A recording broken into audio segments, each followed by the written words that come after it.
The Asia-Pacific, as our region is generally known, it's not only a geopolitical and a multicultural context, it's an interreligious one.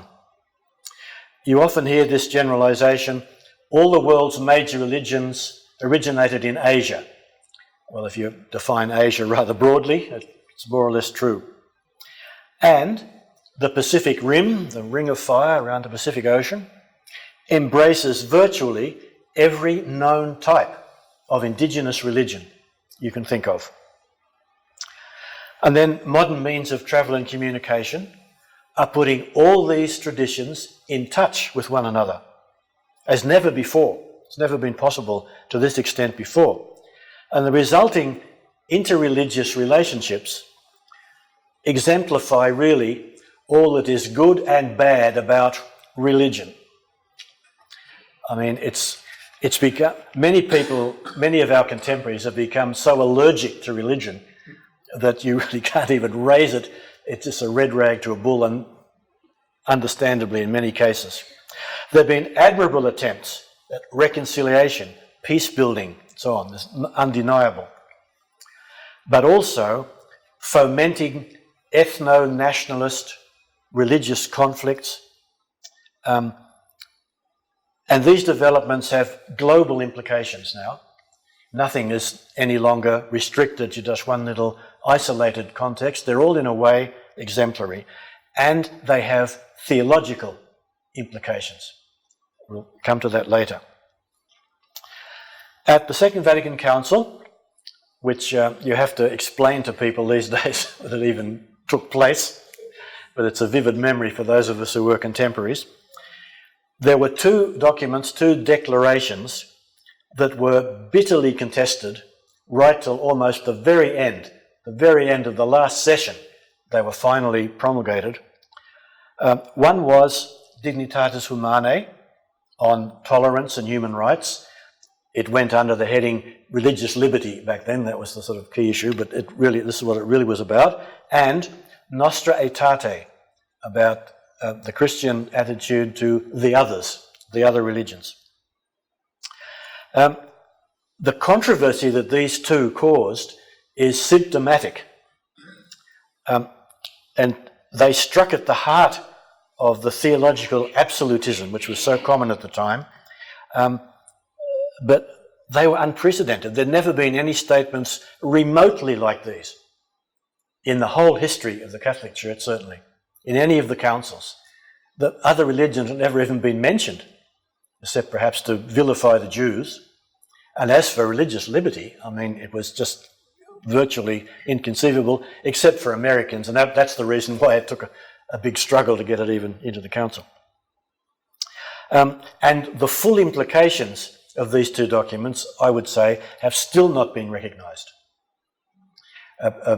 A good friend, John Pawlikowski, is an American theology professor who's dedicated his whole life to relations with the Jews, and he still maintains that Nostra Aetate, the implications of Nostra Aetate for the dialogue of religions have still not been fully appreciated. Read together, they suggest that international relations among open democratic societies and interreligious relations between ecumenically minded faith communities are intimately connected. A connection that's actually not often made, but it'll be part of our theme tonight. Now, it was not articulated at the time, though the concept did exist, but the context for both of these emerging themes was what we now call civil society. Civility is indeed, it's the indispensable basis for democracy. Without it, we have at best a sham of democracy. The prospect of real democracy is what troubled the Catholic Church back then, and in the centuries since the Reformation, actually, and also the authoritarian political regimes. And this, of course, is happening again. Civil society is a space of freedom which mediates between the private and the public spheres. It used to be said back in the 19th century, between the family and the state. Well, family's become a rather broad concept now. And anyway, there are all kinds of civil society actors, as they say, NGOs, etc., etc. The space in which they can operate freely is what we call civil society. And in recent decades, it has become threatened. Not only under autocratic rulers who've never known free democracy, and we'll come back to this, but in the established democracies of the West. And this is one of those things that's just developed out of sight since 2015, when I gave the original lectures. The crisis, really, the pressures on our democracies. So for better or worse, this is the context in which all the world's religions now participate together.